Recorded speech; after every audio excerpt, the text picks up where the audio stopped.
আসসালামু আলাইকুম রহমতুল্লাহি ওয়া বারাকাতুহু। কেমন আছেন সবাই? আশা করি ভালো আছেন।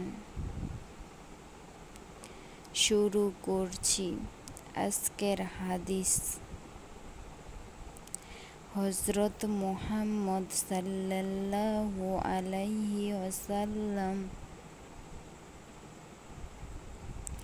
ইরশাদ করেন, তোমরা দ্বীনে ইলম শিক্ষা করো এবং অপরকে শিক্ষা দাও, কেননা দ্বীনে ইলম শিক্ষা করা প্রত্যেক নর নারীর উপর ফরজ।